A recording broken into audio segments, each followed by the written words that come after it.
إن الحمد لله نحمده ونستعينه ونستغفره ونعوذ بالله من شرور أنفسنا ومن سيئات أعمالنا من يهده الله فلا مضل له ومن يضلل فلا هادي له وأشهد أن لا إله إلا الله وحده لا شريك له وأشهد أن محمدا عبده ورسوله يا أيها الذين آمنوا اتقوا الله حق تقاته ولا تموتن إلا وأنتم مسلمون يا أيها الناس اتقوا ربكم الذي خلقكم من نفس واحدة وخلق منها زوجها وبث منهما رجالا كثيرا ونساء واتقوا الله الذي تساءلون به والأرحام إن الله كان عليكم رقيبا يا أيها الذين آمنوا اتقوا الله وقولوا قولا سديدا يصلح لكم أعمالكم ويغفر لكم ذنوبكم ومن يطع الله ورسوله فقد فاز فوزا عظيما أما بعد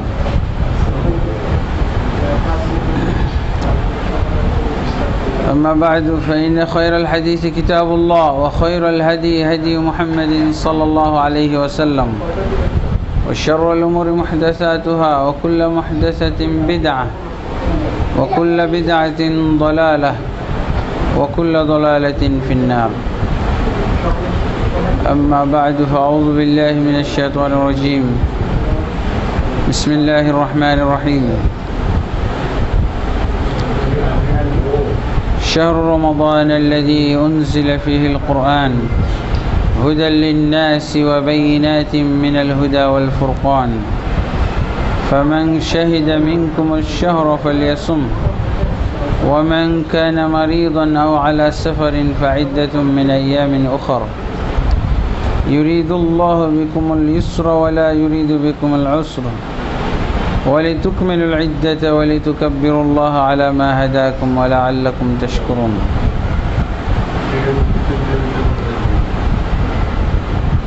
وقال سبحانه يا أيها الذين آمنوا كتب عليكم الصيام كما كتب على الذين من قبلكم لعلكم تتقون وقال رسول الله صلى الله عليه وسلم إذا دخل رمضان فتحت أبواب الجنة وغلقت أبواب النيران وصفدت الشياطين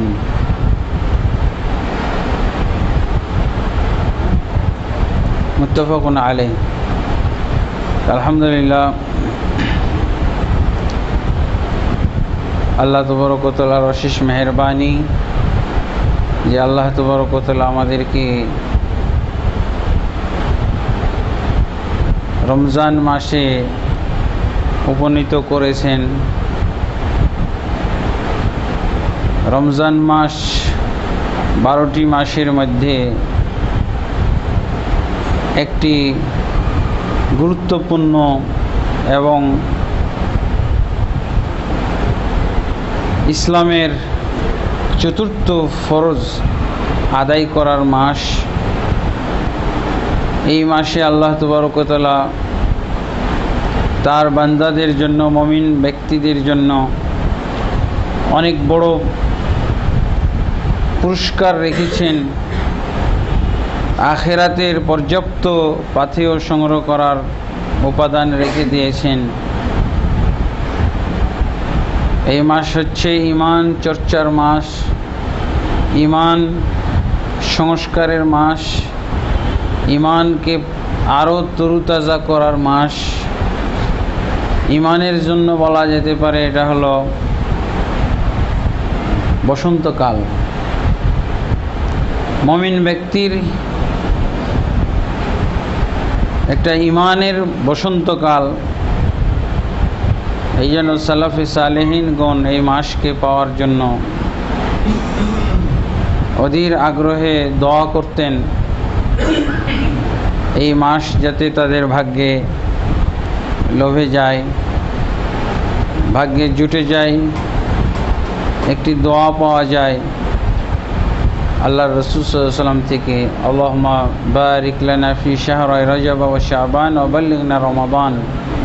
হে আল্লাহ, তুমি আমাদেরকে রজব এবং শাবান মাসে বরকত দান করো এবং রমজান পর্যন্ত পৌঁছাও। রমজান পর্যন্ত পৌঁছার এই তামান্না, এই আকাঙ্ক্ষা এই জন্য ছিল যে এই রমজানের মধ্যে আল্লাহ তাবারক ওয়া তাআলা এমন কল্যাণ, এমন কিছু আমল ইবাদত রেখেছেন এবং অনেক আমল এবং ইবাদতের এভাবে মান বৃদ্ধি করে দেন যে এর মাধ্যমে জান্নাতে যাওয়া বলা যেতে পারে নিশ্চিত, এবং জাহান্নাম থেকে নাজাত পাওয়ার বিষয়টাও নিশ্চিত করে নেওয়া যায়, গুনাহ মাফের বিষয় নিশ্চিত করা যায়। আল্লাহর রাসূল সাল্লাল্লাহু আলাইহি ওয়াসাল্লাম এই মাসের ফজিলত বর্ণনা করেছেন। এই মাসের যে বিশেষ ইবাদত সিয়ামের ফজিলত বর্ণনা করেছেন। কোরআন মাজিদে আল্লাহ তাবারক ওয়া তাআলা এই মাসের ফজিলত বর্ণনা করেছেন এইভাবে, শাহরু রমাদানাল্লাযী উনজিলা ফীহিল কুরআন। রমজান মাস যার ভিতরে আল্লাহ কোরআন নাজিল করেছেন, যার ভিতরে কোরআনকে নাজিল করা হয়েছে। এখান থেকে রমজানের মাসের যেমন ফজিলত পাওয়া যাচ্ছে, কোরআনেরও ফজিলত পাওয়া যাচ্ছে। কোরআন দ্বারা রমজান মাসের ফজিলত বর্ণনা করা হয়েছে, আর রমজান দ্বারা কোরআনের ফজিলত বর্ণনা করা হয়েছে। এটি এমন একটা মাস যার ভিতরে কোরআন নাজিল করা হয়েছে। তাহলে কত মহিমান্বিত, কত গুরুত্বপূর্ণ, মূল্যবান একটা মাস। আর কোরআন কত মূল্যবান গ্রন্থ যে এই কোরআনকে আল্লাহ তাবারক ওয়া তাআলা এই পবিত্র রমজান মাসে নাজিল করেছে। একটা দিয়ে আরেকটার ফজিলত প্রমাণিত হয়। এই মাসে আল্লাহ কোরআন নাজিল করেছেন। কোরআনের তিনি কিছু উপকারিতা উল্লেখ করছেন। হুদাল লিন্নাস, এই কোরআন হলো মানুষের জন্য পথ প্রদর্শক, সঠিক পথ নির্দেশক। ওয়া বাইয়িনাতিন মিনাল হুদা, এবং হেদায়েতের সুস্পষ্ট দলিল প্রমাণ। ওয়াল ফুরকান, এবং সত্য মিথ্যা, হক বাতিল, শিরক কুফর, নেকি এবং গুনাহ পার্থক্যকারী হলো এই কোরআন। কোরআনের একটা নাম হলো আল ফুরকান। আলহামদুলিল্লাহ, এই রমজানের মাসে আমরা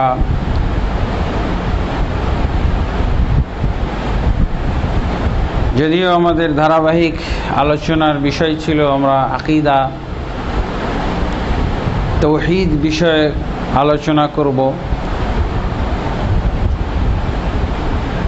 আজকে রমজান মাস হিসেবে রমজানের উপলক্ষে এবং কিছুটা আমাদের অনুষ্ঠান শুরু করতে দেরি হয়, আমরা এই রমজানের বিষয়ে, সিয়ামের বিষয়ে আলোচনা শুরু করেছি। এখানে আমরা আল্লাহ তাবারক ওয়া তাআলার যে ফজিলত বর্ণনা, এখানে আমরা দেখছি যে সিয়ামের মাসে, রমজানের মাসে আল্লাহ তাবারক ওয়া তাআলা কোরআন নাজিল করেছেন। অতএব রমজান মাসে যদি কোরআন নাজিল হয়ে থাকে, তাহলে যদি আমরা বলি যে শাবান মাসে শবে বরাতে নাজিল হয়েছে, তাহলে এটা ভুল প্রমাণিত হয়।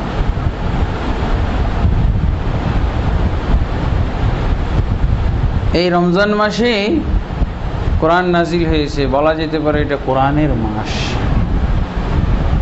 কোরআনের মাস, সিয়ামের মাস কোরআনের মাস। এই হলো মূল দুইটা পরিচয়।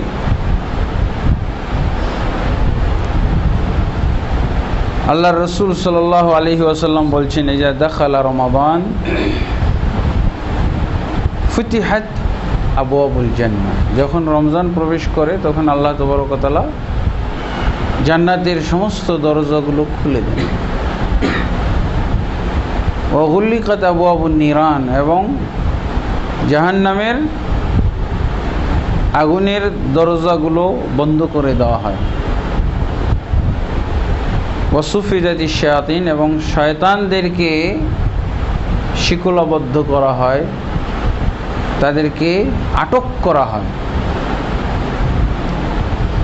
এই হাদিসটা যদি আমরা বাস্তবতার সাথে মিলিয়ে দেখি, তাহলে সত্যি আল্লাহর রসুল সাল্লাল্লাহু আলাইহি ওয়াসাল্লাম বাস্তবসম্মত কথা বলে গেছেন, এবং এই হাদিসের বিষয়বস্তু, হাদিসের নির্দেশনা অত্যন্ত সত্য।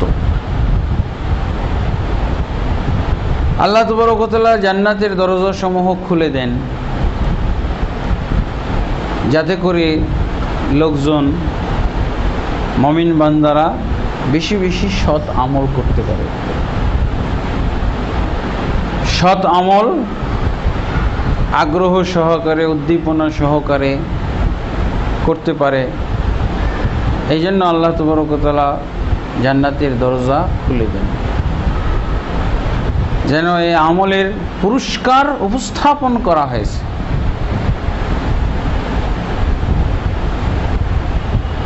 পুরস্কারের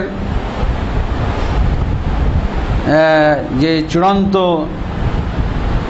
পুরস্কার, সেটা আল্লাহ তাবারক ওয়া তাআলা উন্মুক্ত করে দিয়েছেন, উপস্থাপন করেছেন। এতে করে বান্দারা বেশি বেশি আমল করার প্রতি আগ্রহ পাবে, প্রেরণা লাভ করবে।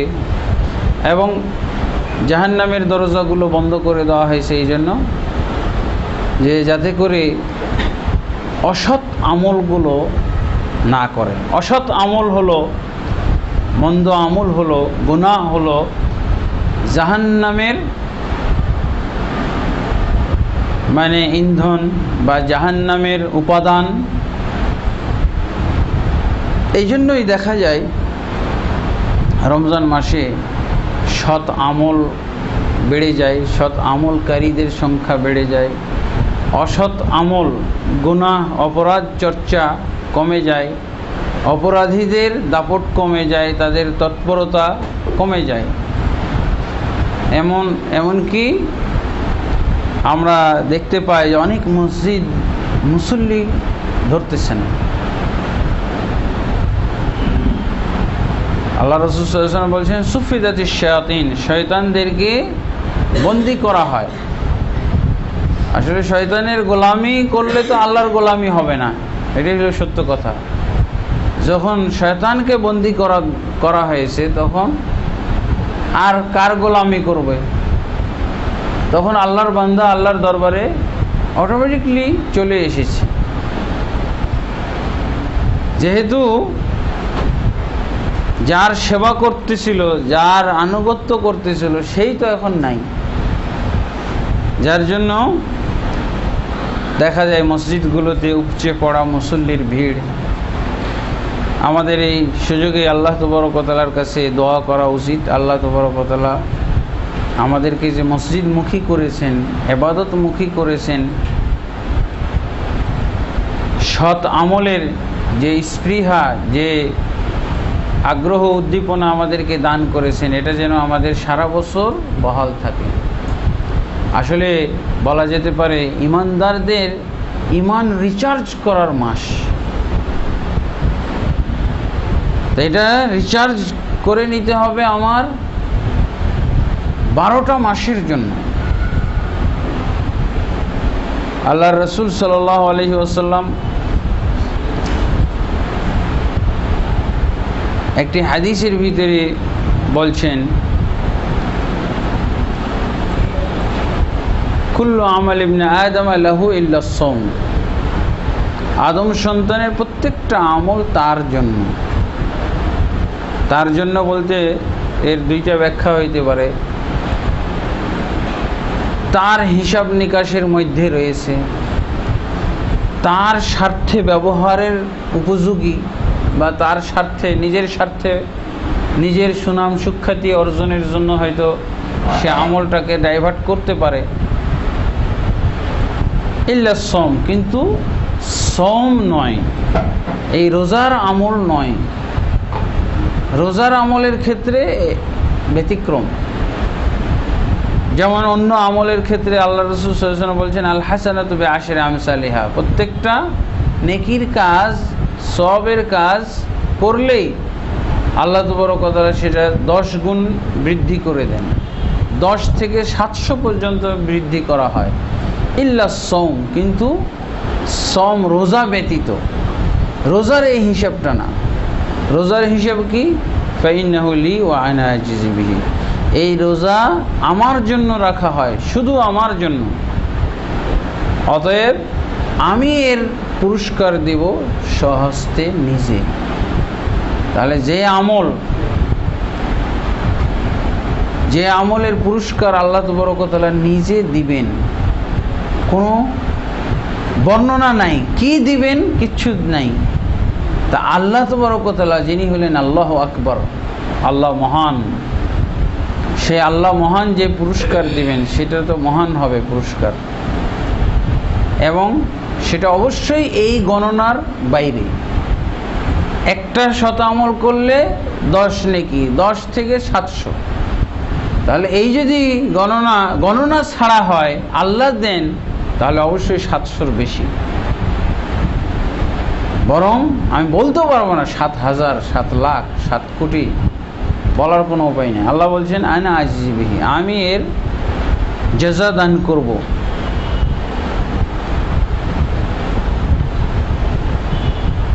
সুফিয়ান বিন উয়াইনা একজন বিখ্যাত আলেম, উনি বলছেন যে পৃথিবীতে অনেকেই অন্যায় অবিচার করে মৃত্যুবরণ করে। এই অন্যায়, অনাচার, অবিচার ইত্যাদি একটা পরিশোধের ব্যবস্থা করবেন আল্লাহ কিয়ামতের দিন। যাদের প্রতি অন্যায় করা হয়েছে তাদেরকে এর নেকিগুলো দিয়ে দেওয়া হবে, তাদেরকে এই নেকিগুলো দিয়ে দেওয়া হবে, যা নেকি সে করে গেছে এই নেকিগুলো থেকে পরিশোধ করা হবে। কিন্তু এরপরও যদি অভিযোগকারী থেকে যায়, অথচ তার আর নেকি নাই, তো সিয়াম নামক যে নেকি সে করেছিল রোজা, এইটার কারণে আল্লাহ তাবারক ওয়া তাআলা সমস্ত অভিযোগকারীদেরকে আল্লাহ নিজে সন্তুষ্ট করবেন, আর তার এই সিয়ামের আমলটা দিয়ে দিবেন না। এই সিয়ামের আমলের বিনিময়ে আল্লাহ তাবারক ওয়া তাআলা তাদেরকে সন্তুষ্ট করবেন, তাদেরকে অভিযোগ মুক্ত করবেন। এরকম একটা অনেক বক্তব্য বলছেন। অবশ্য সহিহ হাদিসের ভিতরে পাওয়া যায় যে এই ব্যক্তির সমস্ত নেকি শেষ হয়ে যাবে অভিযোগকারীদেরকে দিতে দিতে। যখন এরপরও অভিযোগকারী আসবে, তখন আল্লাহ তাবারক ওয়া তাআলা ওই অভিযোগকারীদের গুনাহগুলো এর উপরে চাপিয়ে দিবেন। এর নেকি দ্বারা অভিযোগকারীরা জান্নাতে যাবে, আর অভিযোগকারীদের গুনাহ নিয়ে এই আমলকারী ব্যক্তি জাহান্নামে যাবে। তো আমাদেরকে সব বিষয়ে সতর্ক থাকা দরকার। আমল শুধু করলেই হবে না, এই আমলগুলোর ফল যেন আমি ভোগ করতে পারি সেই ধরনের ব্যবস্থা আমাদেরকে নিতে হবে। আমল করে যাচ্ছি, আমলকে সংরক্ষণও করতে হবে। এই গুরুত্বপূর্ণ আমল সিয়াম, যার সম্পর্কে রাসূলুল্লাহ সাল্লাল্লাহু আলাইহি ওয়াসাল্লাম বলছেন হাদিসে কুদসিতে যে আল্লাহ নিজে এর পুরস্কার দান করবেন। আর এই পুরস্কারটা কেমন হবে? আল্লাহ তাবারক ওয়া তাআলা কোরআনে বলছেন, ইন্নামা ইউওয়াফাস সাবিরুনা আজরাহুম বিগাইরি হিসাব। নিশ্চয়ই ধৈর্যশীল বান্দাদেরকে আল্লাহ তাবারক ওয়া তাআলা পুরস্কার দিবেন, বিনিময় দিবেন বেহিসাব। কোনো হিসাব নিকাশ দিয়ে ওটাকে নিয়ন্ত্রণ করা সম্ভব না, পরিসংখ্যান করা সম্ভব না। তা আল্লাহ যে বললেন ধৈর্যশীলদেরকে, তা রোজা বা সিয়াম, রমজানের সিয়াম হচ্ছে এমন একটা ইবাদত, এটা ধৈর্যের উপরেই কিন্তু কায়েম, প্রতিষ্ঠিত। প্রত্যেকটা পদেই আপনি দেখবেন ধৈর্য চর্চা। আপনি সেই সুবে সাদেক থেকে এখন পর্যন্ত খানা পিনা, খাদ্য পানীয়, যৌন সম্ভোগ এগুলো থেকে সম্পূর্ণ বিরত, সম্পূর্ণভাবে বিরত আছেন। অনেক সময় ক্ষুধা লাগে, খাওয়ার আকর্ষণ জাগে। আপনি যদি ধৈর্য না ধরতেন তাহলে তো খেয়ে ফেলতেন। আপনার পিপাসা লাগে, অনেক পিপাসা, আপনার যদি ধৈর্য না থাকতো তাহলে আপনি পানি পান করে ফেলতেন। অনেক গুনার কাজ আছে, সেগুলোর থেকে আপনি বিরত আছেন। অনেকেই অন্য মাসে কিছু গুনার কাজ আছে, না করে থাকতে পারে না, অথচ রমজান মাসে সে ওটা থেকে বিরত আছে। অনেক আল্লাহ তাবারক ওয়া তাআলা আসলে উদ্দেশ্য হলো এটাই, রমজানের সিয়াম ফরজ করার পিছনে উদ্দেশ্য কিন্তু এটাই, যে আল্লাহ যে সমস্ত নিষেধ করে দিয়েছেন এই নিষেধগুলো থেকে বিরত থাকবে। আল্লাহ কি বলছেন? ইয়া আইয়ুহাল্লাযীনা আমানু কুতিবা আলাইকুমুস সিয়ামু কামা কুতিবা আলাল লাযীনা মিন ক্বাবলিকুম লাআল্লাকুম তাত্তাকুন। হে ঈমানদারগণ, তোমাদের উপরে সিয়াম ফরজ করে দেওয়া হয়েছে যেভাবে তোমাদের পূর্ববর্তীদের উপরে ফরজ করা হয়েছিল, যাতে করে তোমরা আল্লাহকে ভয় করো, যাতে করে তোমরা আল্লাহর তাকওয়া অর্জন করতে পারো। তা আল্লাহকে কিভাবে ভয় করবেন? কি দিয়ে ভয় করবেন? আল্লাহকে ভয় করার দুটা সাইড, এবং একসাথে এই দুইটা সাইড মেনটেন করতে হবে।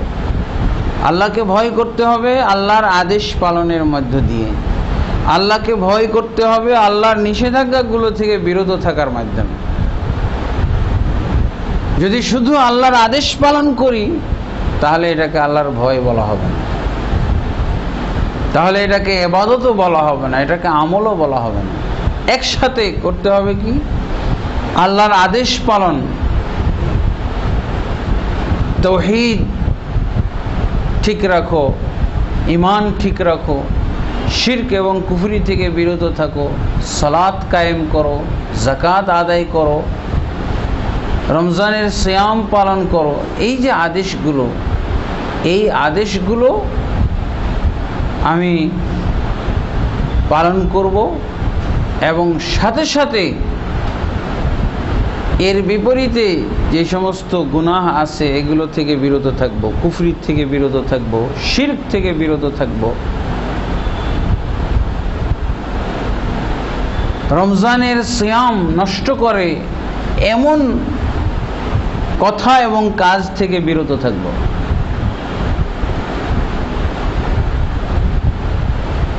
এটাই হলো তাকওয়া। আল্লাহ যা নিষেধ করেছেন এগুলোর থেকে বিরত থাকবে। আল্লাহ রাসূল সাল্লাল্লাহু আলাইহি ওয়াসাল্লাম বলছেন, মান লাম ইয়াদা কাওলাজ জুরি ওয়াল আমালা বিহি ফালাইসা লিল্লাহি হাজাতুন ফি আন ইয়াদা তাআমাহু ওয়া শারাবাহু। যে ব্যক্তি মিথ্যা কথা, মিথ্যা কাজ থেকে বিরত থাকলো না, মিথ্যা কথা এবং মিথ্যা কাজ, মিথ্যা কাম থেকে বিরত থাকলো না, ফালাইসা লিল্লাহি হাজাতুন, আল্লাহর কোনো প্রয়োজন নাই আন ইয়াদা তাআমাহু ওয়া শারাবাহু, এই লোকের খাদ্য এবং পানীয় ত্যাগ করাতে। এই যে খাদ্য ত্যাগ করলো, পানি ত্যাগ করে থাকলো, এতে আল্লাহর কোনো প্রয়োজন নেই। যদি সে মিথ্যা কাজ, মিথ্যা কথা বলা ছাড়লো না, আল্লাহ এইসবের উপরে ট্রেনিংয়ের জন্যই কিন্তু এই রমজানের সিয়াম আমাদেরকে পালন করার আদেশ দিয়েছেন। একটা তো তার ফরজ, আমরা তার পক্ষ থেকে কম্পালসারি আদেশ পালন করছি, আর একটা হলো নিষেধাজ্ঞাগুলো থেকে বিরত থাকার একটা ট্রেনিং। আমি রমজান মাসে ভাত খাচ্ছি না, ভাত তো হালাল, রুটি খাচ্ছি না, মাছ মাংস খাচ্ছি না, এগুলো দুধ খাচ্ছি না, জুস খাচ্ছি না, কত রকমের রকমারি খানা আছে, একটাও খাচ্ছি না। কেন খাচ্ছি না? আমি এটাকে হারাম জানছি খাওয়া। রমজান মাসে দিনের বেলা এটা খাওয়া হারাম, নিষেধ মানেই কিন্তু হারাম। কিন্তু আমি সেই হালালগুলো, যেগুলো সব হালাল, এই হালালগুলোকে আমি হারাম জেনে চলেছি, কিন্তু যেটা 12 মাস আমার জন্য হারাম, ওটা আবার ঠিকই চর্চা করতেছি। আল্লাহর কি উদ্দেশ্য? আমাদেরকে এই হালাল খাদ্যগুলো থেকে বঞ্চিত রাখা? না, ট্রেনিং দিয়ে দেওয়া যে যেভাবে তুমি এই যে ভাতটাকে হারাম জেনে চলেছো, রুটিকে, মাছ মাংসকে রমজানের দিনের বেলা, এভাবেই তুমি আমার স্থায়ী হারাম, যেগুলো সুদ হারাম, ঘুষ হারাম, মিথ্যা কথা বলা হারাম, জিনা ব্যভিচার হারাম, প্রতারণা করা হারাম, ধোঁকা দেওয়া হারাম, ওয়াদা ভঙ্গ হারাম, আত্মসাৎ করা, খেয়ানত করা হারাম, কারো প্রতি জুলুম করা হারাম, ভেজাল মিশানো হারাম, মাপে কম দেওয়া হারাম। এগুলো সারা বছর, প্রতি সেকেন্ড, প্রতি মিনিট, প্রতি ঘন্টা, সপ্তাহ হারাম। 1 সেকেন্ডের জন্য এগুলো হালাল না। যাতে ওগুলোকে হারাম জানার ট্রেনিংটা আমার হয়ে যায় ভাত হারাম জানার মাধ্যমে, রুটি হারাম জানার মাধ্যমে। কিন্তু আমাদের মুসলমানদের অবস্থাটা কি? আমরা খাদ্য পানীয়, যেগুলো সুন্দর সুন্দর, মানে তৃপ্তিদায়ক মজার খানা, এগুলোকে হারাম জানছি, যেগুলো অস্থায়ী, দিনের বেলায় শুধু হারাম, রাতেই হালাল, এগুলোকে আমরা হারাম জানছি। আর একই সাথে হারাম না খেয়ে আসি, না খাওয়া অবস্থায়, রোজার না খাওয়া, এটা রোজার জন্য ক্ষুধা, এই রোজার জন্য এই পিপাসার মধ্যে আমি আসি, আর এই ক্ষুধা আর পিপাসা নিয়ে মিথ্যা কথা বলতেছি। এটা কখন হালাল হলো? মাপে কম দিচ্ছি, পণ্যের মধ্যে ভেজাল মিশাচ্ছি, প্রতারণা করছি, ধোঁকা দিচ্ছি, এগুলো না, আমার বিরত থাকার ট্রেনিং নিতে হবে। আমরা যদি এভাবে রমজানকে না ব্যবহার করি, তাহলে তো রমজান আসবে যাইবে, আসবে যাবে, আমাদের রমজান থেকে কোনো উপকার হবে না। তা আল্লাহ তাবারক ওয়া তাআলা আমাদেরকে এই রমজানের সিয়াম শব্দের অর্থ হইল বিরত থাকা। সিয়াম শব্দের অর্থ হলো জ্বালিয়ে পুড়িয়ে কি বলে বিরত থাকা। রমজ শব্দের অর্থ, রমজের শব্দের অর্থ হলো পুড়িয়ে ফেলা। একজন মানুষ যদি মরুভূমির লোক হয়, তাহলে তো সে পুড়ে যাওয়ার উপক্রম, উত্তাপ গরমে, এবং সেখানে সে পানি গ্রহণ করতে পারছে না, খাদ্য গ্রহণ করতে পারছে না। এর উদ্দেশ্য কি? রমজানের মাধ্যমে আমাদের গুনাহগুলোকে, পাপগুলোকে, অন্যায়গুলোকে পুড়িয়ে ফেলতে হবে।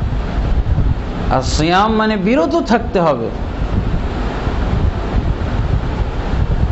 সিয়াম শব্দের অর্থ হলো বিরত থাকা। আপনি কিসের থেকে বিরত? আমি খানা পানি থেকে বিরত আছি, এগুলো হালাল তো, কিন্তু যেগুলো স্থায়ী হারাম, ওগুলোর থেকে কই বিরত হলাম? তারপরে আল্লাহ রাসূল সাল্লাল্লাহু আলাইহি ওয়াসাল্লাম আরেকটা হাদিসের মধ্যে বলছেন, রুব্বা সাইমিন লাইসা লাহু মিন সিয়ামিহি হাজ্জুন ইল্লাল জু' ওয়াল আতাশ। অনেক সিয়াম পালনকারী রোজাদার রোজা রেখে এই রোজার থেকে আর কিচ্ছু পায় না, শুধু ক্ষুধা আর পিপাসার যন্ত্রণা থাকে। ক্ষুধা পিপাসার যন্ত্রণা ছাড়া আর কিছুই তার প্রাপ্তি থাকে না, অর্জন থাকে না। মানে একেবারে রোজাটা তার হলো সম্পূর্ণ মানে উপকার শূন্য, গুণ শূন্য। আল্লাহ রসুল সাল্লাল্লাহু আলাইহি ওয়াসাল্লাম এই জন্য উপদেশ দিয়েছেন আমাদেরকে যে অনেক সময় এমন হয়তো পরিবেশ চলে আসতে পারে যে সময় নিজেকে সংযত রাখতে পারবো না। আল্লাহ রসুল সাল্লাল্লাহু আলাইহি ওয়াসাল্লাম বলছেন, ইযা কানা ইয়াউমি সাওমি আহাদিকুম ফালা ইয়ারফুস ওয়ালা ইয়াসখাব। যখন তোমাদের কোনো ব্যক্তি সিয়াম পালনের দিন এসে যায়, সিয়াম পালন করতেছে, সিয়াম পালনের দিন এসে গেছে, সেই দিনের ভিতরে সে যেন কোনো ধরনের যৌনাচারে লিপ্ত না হয় এবং উচ্চবাচ্য ঝগড়াঝাঁটি না করে। দেখেন, সামাজিক শান্তি শৃঙ্খলার ব্যাপার। সমাজে তো ঝগড়াঝাঁটি লাগতেই পারে, হ্যাঁ, দ্বন্দ্ব কলহ লাগতে পারে, কিন্তু রাসূলুল্লাহ সাল্লাল্লাহু আলাইহি ওয়াসাল্লাম বলছেন,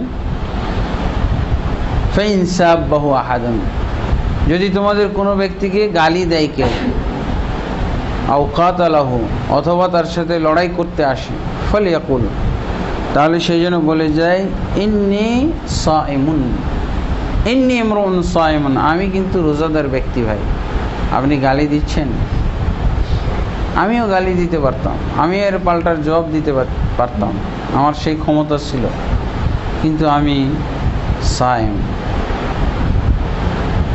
একসাথে সে তার শক্তি সামর্থ্য, তার নিজের যে শক্তি আছে প্রতিশোধের, প্রতিকারের, সেটাও প্রকাশ করলো। আর একটা কি, রোজাকে, সিয়ামকে সম্মান করলো, সিয়ামের প্রতি সম্মান দেখালো। আও কাতালাহু, অথবা যদি লড়াই করতে আসি, তাহলেও তাকে বলবে যে আমার সামর্থ্য ছিল তোমার প্রতিশোধ নেওয়ার, কিন্তু আমি সিয়ামরত আছি। এতে করে কি হবে, যদি এই কথাটা শুনিয়ে দেয়, তাহলে দেখা গেল যে বিবাদটা এখানেই শেষ, আর বাড়লো না সামনে। আমি ভাই রোজাদার, তাহলে আর বিবাদটা বাড়তে পারলো না, ওখানেই নিষ্পত্তি হয়ে গেল, শেষ হয়ে গেল। এভাবে রোজার মাধ্যমে পরিশুদ্ধ হতে পারে, সমাজের ভিতরে কলহ দ্বন্দ্ব চলে যেতে পারে, সমাজের ভিতর থেকে অশান্তি চলে যেতে পারে। তারপরে আল্লাহর রাসূল সাল্লাল্লাহু আলাইহি ওয়াসাল্লাম এই সিয়ামের ফজিলত বলতে যে বলেছেন, লা খালুফু ফামিস সাইমি আতয়াবু ইনদাল্লাহি মির রিহিল মিস্ক। রোজাদার ব্যক্তির মুখের দুর্গন্ধ, অনেকক্ষণ না খেয়ে থাকলে, অনেকক্ষণ পান না করে থাকলে একটা দুর্গন্ধ সৃষ্টি হইতে পারে। যেহেতু এই দুর্গন্ধ আল্লাহর আনুগত্যের ক্ষেত্রে হয়েছে, আল্লাহর ইবাদত পালন করতে যে হয়েছে, অতএব এই দুর্গন্ধটা আল্লাহ তাবারক ওয়া তাআলার কাছে মিসকে আম্বরের চেয়েও বেশি সুগন্ধিযুক্ত। আল্লাহ তাবারক ওয়া তাআলা তাহলে বান্দাকে কত মহব্বত করেন, কত পছন্দ করেন। অনেক সময় দেখা গেছে দুর্গন্ধের কারণে সংসার ভেঙে যায়, স্বামী স্ত্রীতে বিচ্ছেদ হয়ে যায়। কেন? মুখের দুর্গন্ধ যে কোনো একজনের। আল্লাহ তাবারক ওয়া তাআলা বলছেন, যেহেতু আল্লাহকে রাজি খুশি করার জন্য, আল্লাহর ইবাদতের স্বার্থে সে মুখের ভিতরে এই দুর্গন্ধটা এসেছে, এই জন্য আল্লাহ তাবারক ওয়া তাআলা বলছেন এটা আল্লাহর কাছে মিসকে আম্বরের চেয়েও বেশি সুগন্ধযুক্ত। এরপর আল্লাহ রাসূল সাল্লাল্লাহু আলাইহি ওয়াসাল্লাম বলছেন, লিসাইমি ফারহাতানি, সিয়াম পালনকারী রোজাদার ব্যক্তির জন্য আল্লাহ তাবারক ওয়া তাআলা দুইটা খুশি মুহূর্ত দিয়েছেন, দুইটা খুশির মুহূর্ত। একটা হলো ফারহাতুন ইনদা ফিতরিহি, একটা খুশি হলো নগদ, ইফতারের সময়, ইফতারের সময় সে খুশি হবে। ইফতারের সময় কিভাবে খুশি হয় এবং খুশি হওয়ার দিকটা কি? ইমানের সাথে, ইবাদতের সাথে সম্পর্কযুক্ত খুশিটা কি? সেটা হলো যে আমি এত গুরুত্বপূর্ণ একটা মূল্যবান ইবাদত সমাপ্ত করতে যাচ্ছি, এটা হবে খুশির কারণ। এটা যেন খুশির কারণ না হয় যে আমার ক্ষুধা আর পিপাসার অবসান ঘটতে যাচ্ছে, এই যন্ত্রণা থেকে রেহাই পেতে যাচ্ছে, এটা যেন না হয়। কি হবে? বলছে এই যে একটা মহান ইবাদত, গুরুত্বপূর্ণ ইবাদত, যেই ইবাদতের পুরস্কার সহস্তে আল্লাহ দান করবেন, সেই ইবাদত আমি কমপ্লিট করতে যাচ্ছি, সমাপ্ত হচ্ছে। যে কোনো একটা জিনিসের শুরু হয়েছে, সমাপ্ত না হলে তো ওটার কোনো ফলাফল নাই, ওটার কোনো ফিগার তৈরি হলো না, ওটা কোনো ইবাদতই না। আপনি সহুর খেয়েছেন, সুবে সাদেক থেকে স্টার্ট হয়েছে, তো এটার সমাপ্ত তো দরকার। এই যে এই রোজার সমাপ্তি ঘটতে যাচ্ছে, সমাপনী, এই জন্য খুশি। হ্যাঁ, এরপরে খানা এবং পানীয়র কারণে খুশি হইতে পারেন, এটা স্বভাবগত ব্যাপার। কিন্তু ইমানি খুশি যেটা, এটা চর্চার ব্যাপার, ওইটা তো স্বভাবগতভাবে এমনি এসে যায়। অনেকেই রোজা না রেখেও ইফতার করার জন্য আগ্রহী, এগুলো অবশ্য ঠিক না। অনেকে এরকম ধারণা করে রোজা না রেখে ইফতার করলেও মানে রোজার সব নাকি পাওয়া যায়, অনেকেরই ভুল ধারণা। অথবা রোজার সবের কিছু অংশ পাওয়া যায় না, এটা বরং গুনাহ হবে। কারণ এটা একমাত্র রোজাদারদেরই জন্য তৈরি হয়েছে, রোজাদারদের জন্য। এটা একটা ইবাদতি খানা। যে সহুর খেয়েছে, সিয়াম শুরু করেছে, সেই না সমাপ্ত করতে পারে, এখানে এসে সে শুধু শরীক হয়ে গেল, আর এতে করে সে রোজার সওয়াব পেয়ে যাবে, এতে করে সে কিছু অংশ সওয়াব পেয়ে যাবে। এটা ভুল ধারণা, এটা বিদআত। এবং তাদের লজ্জা করা উচিত এই ইফতারির খানাতে শরীক হওয়া। অনেকেই দেখা যায় যে ইফতার করে না, রোজাই রাখে না, বিরাট বড় আয়োজন করে ফেলেছে।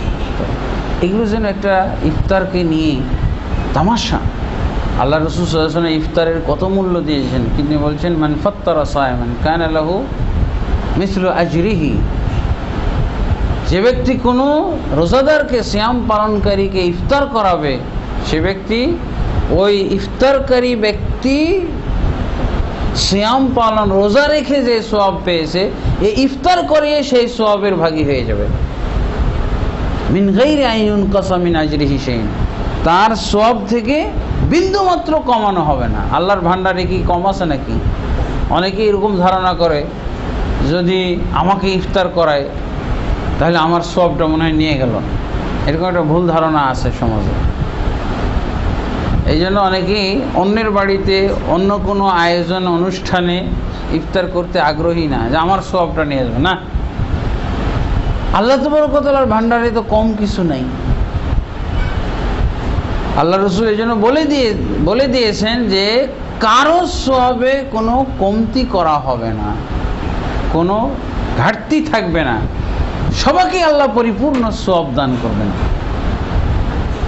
রোজা রেখে রোজার যে সওয়াব সেটা সে পরিপূর্ণভাবে পেয়ে যাবে, যদি রোজার আদব, শিষ্টাচার, শর্ত শারায়েত, নিয়মাবলী সে মেনটেন করে থাকে, বাস্তবায়ন করে থাকে, বিন্দুমাত্র কম হবে না।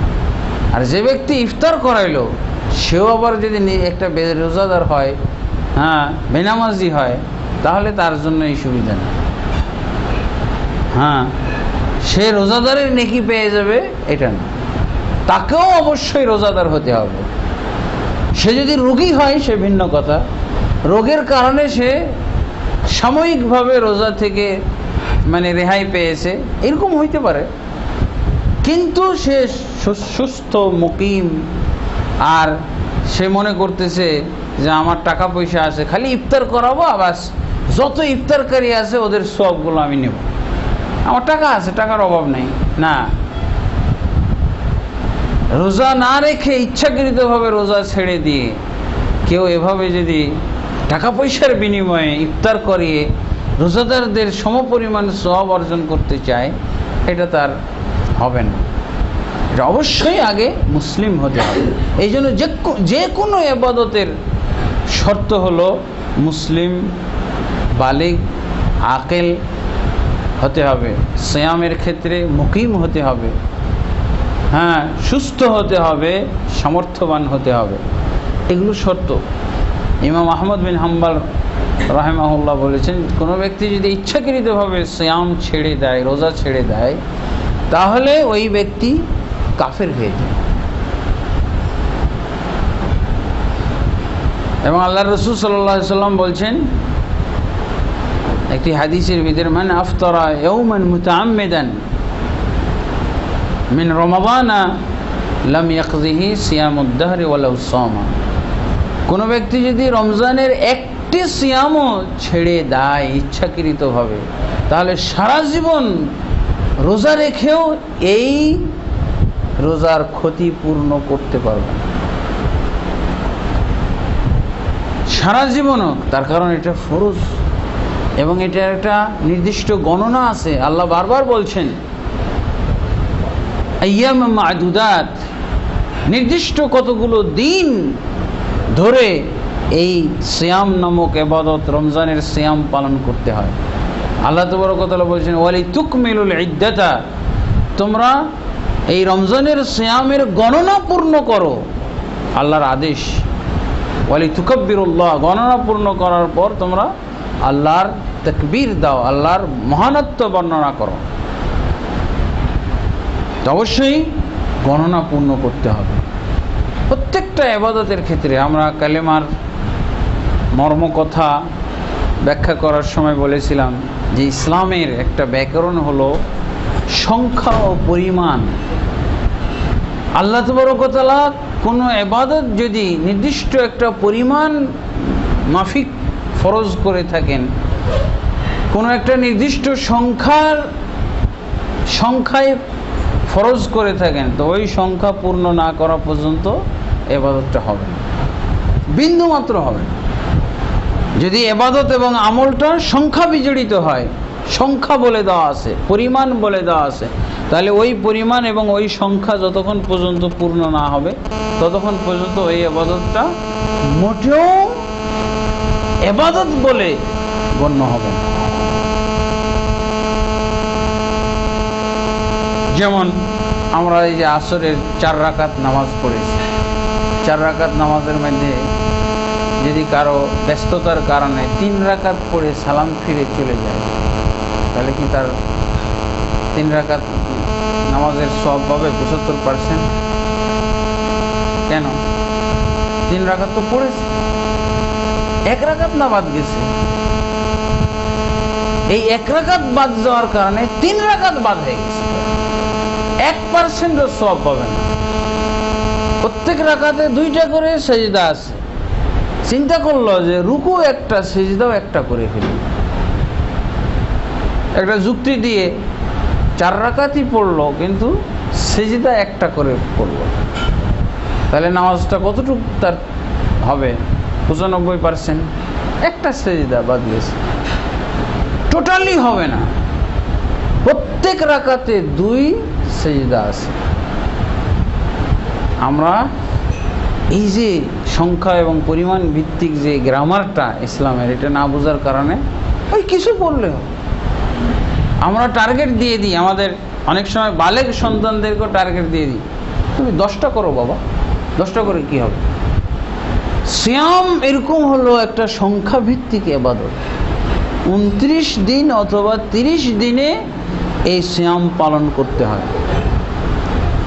সিয়াম 29 দিন এবং 30 দিনের মধ্যে যে সিয়াম রোজা পালন করলেন, এটা হলো ইসলামের 4র্থ রুকন, সওমে রমাদান, রমজানের সিয়াম। এখানে বলা আছে, এখানে আপনি 1 মাস ব্যাপী সিয়াম পালন করলেন, এটা হলো কি ইসলামের চতুর্থ ফরজ রমজানের সিয়াম পালন করা, এটা হলো। যদি কেউ 29 বা 30 দিনের মধ্যে একটি রোজাও বাদ দিয়ে দেয় ইচ্ছাকৃতভাবে, হাদিসে কেন বলা হয় সারা জীবন রোজা রাখলেও এটা কভার হবে না? কিভাবে কভার হবে? আপনি আপনার কম্পালসারি সাবজেক্টে ফেল করেছেন, অতিরিক্ত সাবজেক্টের গোল্ডেন পে কি লাভ আছে? কোনো লাভ আছে? অতিরিক্ত সাবজেক্ট এরকম হলো ব্যাপার। এইটা হলো আপনার কম্পালসারি, অবশ্যই আপনার 29 জুটাতেই হবে। যদি কম করে ফেলেন তাহলে এই একটার কারণে 28টে রোজাও বাতিল। একমাত্র ব্যবস্থা হলো কাজা। তারপরও ইচ্ছাকৃত কেউ ছেড়ে দিলে সেটা আবার ভিন্ন ব্যাপার। কাজার ইচ্ছাকৃত বাদ দেওয়ার কারণে নাই, অসুস্থতার কারণে হইতে পারে, তারপরে মুসাফির হওয়ার কারণে হইতে পারে। এই 2 কারণ ছাড়া, এবং মহিলাদের স্রাব আসার কারণে হইতে পারে, এসব কারণ ছাড়া আপনি একটাও সিয়াম ইচ্ছাকৃত ছাড়তে পারবেন। এই কারণ বাদ দিয়েই হলে ওইটাই হলো ইচ্ছাকৃত ছাড়া। যখনই কারণ নাই ছাড়ার, তখনই আপনি। আর একটা কারণ অবশ্য আলেমরা বলছেন, যদি কোনো ব্যক্তি ক্ষুধা এবং পিপাসায় এমনভাবে কাতর হয় যে তার মানে জীবন বিপন্ন হইতে যাচ্ছে, সে মরণের সাথে পাঞ্জা লড়তেছে, তাহলে ওই ব্যক্তি এমন পরিমাণ খাদ্য এবং পানীয় গ্রহণ করে নিতে পারে যার কারণে এই ঝুঁকিটা কেটে যাবে, এতে তার রোজা ভঙ্গ হবে না। ঝুঁকি কেটে গেল মরণের, কিন্তু রোজাটা ভঙ্গ হবে না, কারণ এটা ইচ্ছাকৃত খাওয়ার অন্তর্ভুক্ত না। এটা শুধু মৃত্যুর ঝুঁকি থেকে বাঁচানো, এতে রোজা সে কমপ্লিট করবে। শুধু মরে যাচ্ছিল, এই মরে যাওয়ার থেকে বাঁচার জন্য একটা পরিমাণ সে খাদ্য বা পানীয়, কিন্তু রোজা তার ঠিক থাকবে। যদি বেশি খায়, তখন ঝুঁকিমুক্ত হওয়ার পরও যে খানাটা খাবে, তখন তার রোজা ভঙ্গ হবে। তা আলহামদুলিল্লাহ, তাহলে আমরা এই সিয়ামের মাসে এই নিয়মটা আমরা মেনটেন করব। আমরা নিজেরা করব। অনেক সময় না জানার কারণে এরকম হয়ে যায়। অনেক সময় আমি নিজে এরকম বলি, আমি এবার 10টা করে ফেলেছি, আমি আবার 15টা করে ফেলেছি। ছেলে মেয়েদেরকে টার্গেট দিয়ে দেয় বাপ মা, এবার 10টা কর। বালেগ হয়ে গেলে 10 নয়, 29টাই করতে হবে, করতে হবে। এবং বালেগ হয়ে যাওয়ার কতগুলো আলামত আছে। সর্বোচ্চ আলামত হলো, সর্বশেষ আলামত হলো 15 বছর বয়সে, এবং এর নিচেও, এছাড়া 15 বছর বয়স ছাড়াও বালেগ হইতে পারে। যদি গুপ্তাঙ্গে লোম গজায়, তাহলে এটা হলো ইসলামের দৃষ্টিতে বালেগ। যদি স্বপ্নদোষ হয়, মেয়ে হোক আর ছেলে হোক, স্বপ্নদোষ হয়, তাহলেও বালেগ হওয়ার এটা আলামত। যেদিন থেকে স্বপ্নদোষ হইল, সেদিন থেকে বালেগ। যে লোম গজাইলো, সেদিন থেকেই বালেগ। বয়স যাই হোক, 15-র নিচে। মেয়েদের ক্ষেত্রে যখন তার প্রথম ঋতুস্রাব আসলো, এখন যদি 9 বছরে চলে আসে, তাহলে বালেগ হয়ে যায় ইসলামের দৃষ্টিতে। আর যদি এগুলো কোনোটাই পাওয়া গেল না, কিন্তু 15 বছর হয়ে গেছে, তাহলে সে বালেগ। সে নাবালেগ না, শিশু না। আর তাকে শিশু বলা যাবে না। শিশু বললে গুনাহ হবে, নাবালেগ বললে তা এখন থেকে গুনাহ হবে। এর উপরে পূর্ণ মাত্রায় শরীয়তের যত আহকাম আছে, বিধিবিধান আছে, সব প্রযোজ্য হবে, কোনো কমতি ছাড়া, কোনো ধরনের কমানো ছাড়া। 10 রোজা করো, তোমার বয়স 10 বছর, 9 বছর, চলবে না, পুরা করতে হবে। যদি পুরা না করে তাহলে এই যে হাজি সাহেবেরা যে হজে যায় এতদিন থেকে আসে, কয়টা হজ করে আসে? একটাই না? এতগুলো দিন পার হলো, হজ করে আসলে একটাই। কেউ এসে বলে যে আমি 4টা হজ করছি, অবশ্য অনেকে এসে বলে যে উমরা করছি এতগুলো। এটা আসলে অজ্ঞতার কারণে করে থাকে। হজ যেমন একটা, উমরাও একটা। এর বেশি যদি করে তাহলে এটা বিদআত, গুনার কাজ হবে, এটা হবে গুনাহ। হজ যেমন একটাই করে এসেছে, বলতে হবে তাকে উমরাও একটা করে এসেছে। দ্বিতীয় উমরা করার জন্য পা বাড়ানোই অপরাধ। ওই দেশে অনেকেই একাধিক উমরা করে। হজ করা কি বলে, উমরা হচ্ছে হজ মৌসুমে হজের প্রথম অংশ। এটা আলাদা কোনো জিনিস না, আলাদা কোনো ইবাদত না। আল্লাহ রাসূল সাল্লাল্লাহু আলাইহি ওয়াসাল্লাম বলছেন যে রমজান মাসে কেউ যদি উমরা পালন করে তাহলে হজ্জের নেকি পাওয়া যায়, কিন্তু হজ আদায় হয়ে যায় তা না। হজের নেকি পাওয়া যায়, হজের মতো সে সব পাবে, কিন্তু হজের ফরজ আদায় হয়ে গেল তা না, এটা কখনো হবে। তা আমরা সিয়ামের ফিগার যেটা ধরবো সেটা হলো সুবহে সাদেক থেকে। সুবহে সাদেক বলা হয় ফজরের আউয়াল ওয়াক্ত। ফজর শুরু হলো যখন থেকে, তখন থেকে আমাদেরকে বিরত থাকতে হবে খানা থেকে। শুরু হবে সুহুর খাওয়ার মাধ্যমে। সুহুর খাওয়া হলো সুন্নাত। আমরা সাহরি বলি না, সেহরি বলি। অনেকে সাহরি বলে, অনেকে সেহরি বলে। তো সুহুর, সাহার হলো সময়ের নাম, আর সুহুর হলো এই সময়ে যে খাদ্যটা খাওয়া হয় এটাকে বলা হয় সুহুর। আর সাহারি হলো ওই সময়টার নাম। রাত্রের শেষ ভাগটাকে বলা হয় সাহার বা সাহারি, আমরা বাংলায় বলতেছি। হ্যাঁ, আর ওই সময়ে যেই খাদ্যটা খাওয়া হয় খাদ্যটাকে বলা হয় সুহুর। এই সময়ে খাওয়ার কারণে এর নাম হলো সুহুর। তো এই সুহুর খাওয়া দিয়ে শুরু হলো, আর এটা হলো সুন্নাহ। আল্লাহ রাসূল সাল্লাল্লাহু আলাইহি ওয়াসাল্লাম বলছেন মাল্লাম ইউবাইয়িতু সিয়ামা মিনাল লাইলি লা সিয়ামা লাহু।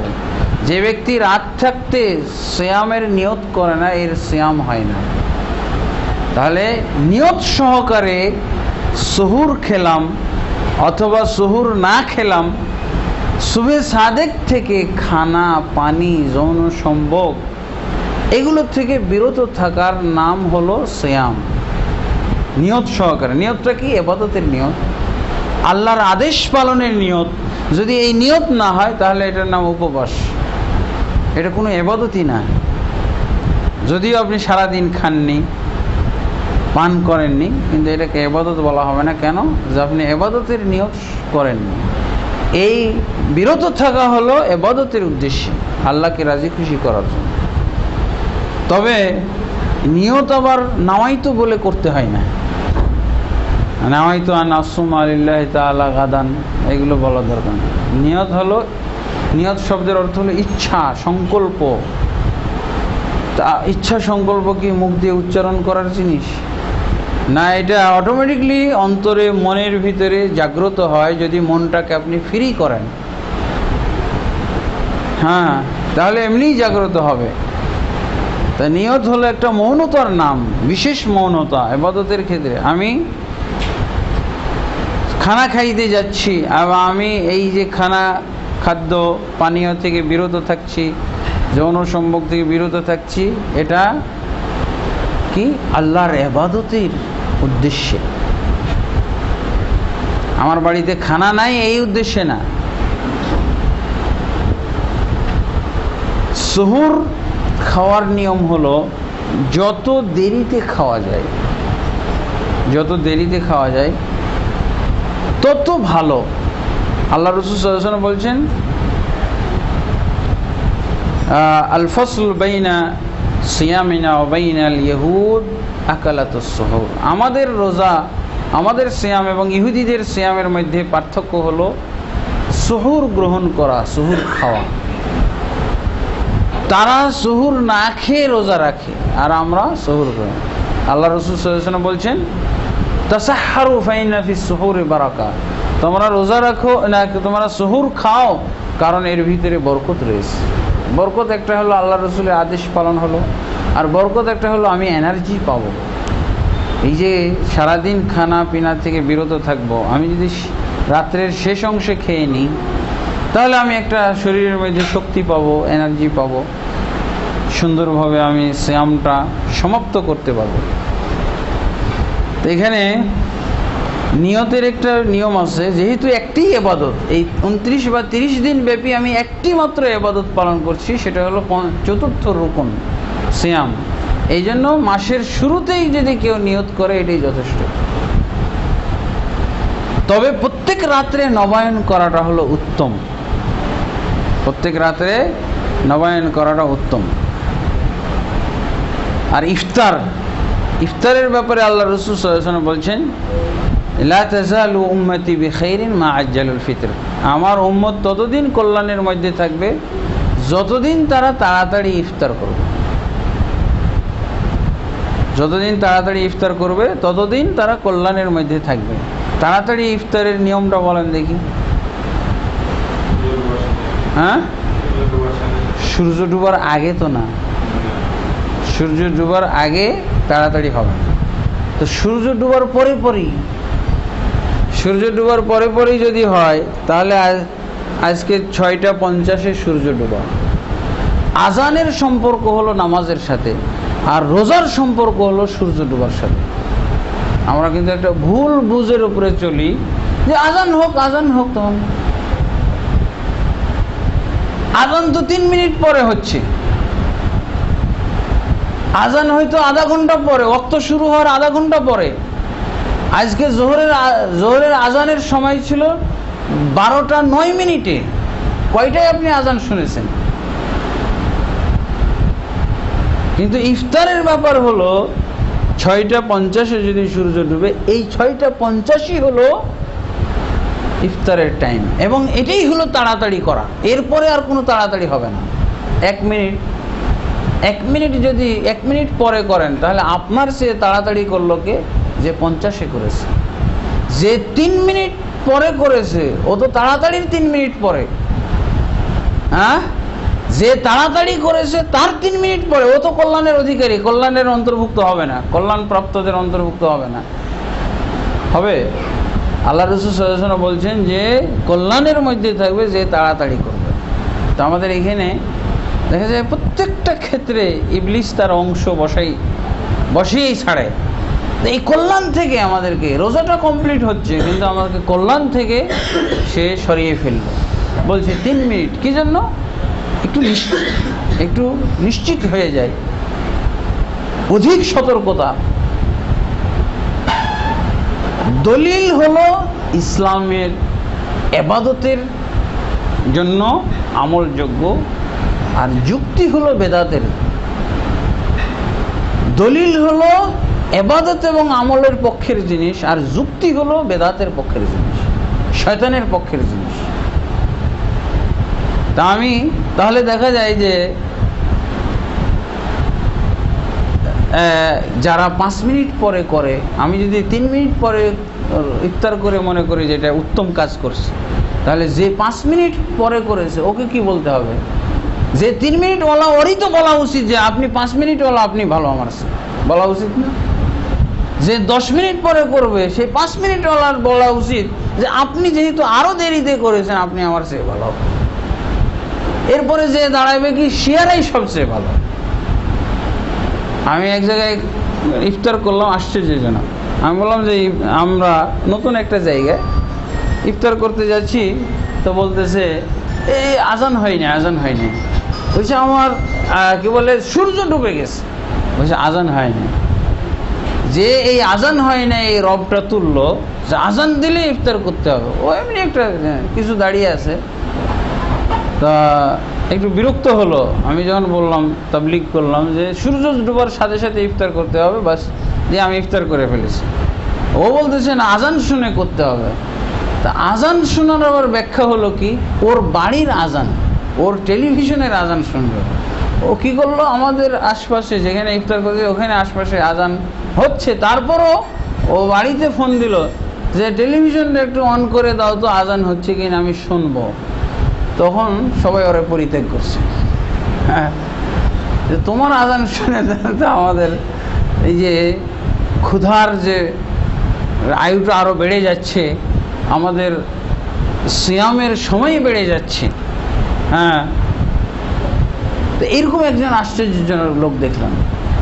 তো অবশ্যই এদের সে উত্তম যদি আরো পরে করে থাকে। শিয়ারা মোটামুটি ইশারার আগে করে এবং তাদের একটা আয়াত থেকে দলিল গ্রহণ করে, সুম্মা আতিমুস সিয়ামা ইলাল লাইল, অতঃপর তোমরা রাত পর্যন্ত সিয়াম পূর্ণ করো, রাত পর্যন্ত। রাত কি এমনি আসে নাকি সূর্য না ডুবলে? হ্যাঁ, তারপরে আল্লাহ, হ্যাঁ হ্যাঁ হ্যাঁ হ্যাঁ, এইভাবেই দেখা যায় যে রাত তো সূচনা হয় সূর্য ডুবলে, তাহলে সূর্য ডুবার পরে পরেই তো রাত্রের সূচনা হয়ে গেল। সূর্য ডুবার আগে তো আর রাত আসতে পারবে না, রাত আসবে সূর্য ডুবার পর। অতএব রাত্রেরও সূচনা যেটা, সেটা হলো সূর্য ডুবার সাথে সাথেই সূচনা হয়। এটাই হলো লাইল। মানে লাইল বলতে গভীর রাত না। কেউ যদি বুঝে যে না গভীর রাত, রাত 12টার পর, তখন নাকি রাতের সূচনা, রাতের সূচনা হলে সূর্য ডুবলেই রাতের সূচনা হয়ে গেল। কেউ বলবে না যে এটা রাতের সূচনা না, শুরু হয়ে গেছে। সূর্য না ডুবলে রাতের সূচনাই হয় না। তা আলহামদুলিল্লাহ, তাহলে সুহুর এবং ইফতারের এই বিষয়টা আমাদের কাছে ক্লিয়ার হলো। সুহুরের একটা নিয়ম ছিল, আল্লাহ রসুল সাল্লাল্লাহু আলাইহি ওয়াসাল্লামের যুগে দুইটা আজান ছিল। এই দুইটা আজানকে আমাদের বলতে হবে ফজরের দুই আজান। একটা হলো যারা সুহুর খাচ্ছে তাদেরকে সতর্ক করার জন্য বেলালের আজান ছিল। এই বেলালের আজানে সতর্ক করা হতো যে মানে সুহুরের টাইম ফুরিয়ে আসতেছে, আজানের টাইম চলে আসতেছে, ফজরের মূল আজান। এই জন্য আল্লাহ রসুল বলতেন, লা ইয়ামনাআন্না আহাদুকুম আযানু বিলালিন মিনাস সুহুর, তোমাদের কাউকেও যেন বেলালের আজান সুহুর খাওয়া থেকে বিরত না রাখে। মানে চালু হয়েছে আগে বিরত না রাখে, এই আজান হয়ে গেছে আর খাওয়া যাবে না, আর বেলালের আজান চলছে, খানাও কন্টিনিউ চলবে। আব্দুল্লাহ ইবনে উম্মে মাকতুম একজন সাহাবী ছিলেন, অন্ধ সাহাবী। উনি ফজরের ফাইনাল আজানটা দিতেন, মূল আজানটা। তো ওনার আজান হয়ে গেলে শেষ, আর সেহরির টাইম থাকলো না সুহুর খাওয়া। তবে কোনো ব্যক্তি যদি খাওয়া শুরু করে দিয়ে থাকে আজানের আগে, তাহলে সে কমপ্লিট করতে পারবে। অনেকে এরকম ধারণা রাখে যে আজান হয়ে গেলে আর এক লোকমা খাওয়া যাবে না, কিন্তু আসলে আল্লাহ রসুল সাল্লাল্লাহু আলাইহি ওয়াসাল্লাম বলছেন যে ফালইয়াকদি হাজাতাহু, যখন আজান হয়ে গেল এবং তার খানা সামনে রয়েছে, প্লেটে রয়ে গেছে অবশিষ্ট, তো সে তার প্রয়োজন পূর্ণ করে উঠবে। এখন আজান যতক্ষণ চলে, তার প্রয়োজন মেটানো যতক্ষণ দরকার পড়ে, মানে পেট ভরে সে খেয়ে ফেলবে। এটা একটা বিষয়। তাহলে আমাদেরকে দেখতে হবে লাস্ট পর্যন্ত, সময় লাস্ট পর্যন্ত সুহুর খাবো। এবং আমরা বুঝতেই পারলাম যে খানা, পানি, যৌন সম্ভোগ এগুলো হলো যে এগুলোর থেকে যেহেতু বিরত থাকতে হবে, রোজার শর্ত, এগুলোই হলো রোজা ভঙ্গের কারণ। এগুলো যদি কেউ ভুলক্রমে খেয়ে ফেলে, তাহলে এই সমস্ত আচরণ করে ফেলে, তাহলে রোজা ভঙ্গ হবে না। ভুলক্রমে যদি হয়ে যায়, কোনো রোজা ভঙ্গের কারণেই রোজা ভাঙবে না যদি ভুলক্রমে হয়ে যায়। আল্লাহ রাসূল সাল্লাল্লাহু আলাইহি ওয়াসাল্লাম বলছেন এটা হলো আল্লাহর পক্ষ থেকে খানা খাওয়ানো এবং পানি পান করানো। তো আলহামদুলিল্লাহ, আমরা আজকে রমজান মাস উপলক্ষে রমজান এবং সিয়াম সম্পর্কিত কিছু আলোচনা, ফজিলত, মাসলা মাসাইল আলোচনা করলাম। আল্লাহ তাবারক ওয়া তাআলা আমাদের সকলের এই ইলম অনুযায়ী আমল করার তৌফিক দান করুন এবং আমাদেরকে এই রমজানের পুরোপুরি কল্যাণ আহরণ করার তৌফিক দান করুন, এনার্জি দান করুন। আল্লাহুম্মা আমিন। আস্তাগফিরুল্লাহ লি ওয়া লাকুম ওয়া লিসাইরিল মুসলিমিন ফাস্তাগফিরুহু ইন্নাহুল গফুরুর রহিম। সুবহানাকাল্লাহুম্মা ওয়া বিহামদিকা আশহাদু আল্লা ইলাহা ইল্লা আনতা আস্তাগফিরুকা ওয়া আতুবু ইলাইক। আসসালামু আলাইকুম ওয়া রাহমাতুল্লাহি ওয়া বারাকাতুহু।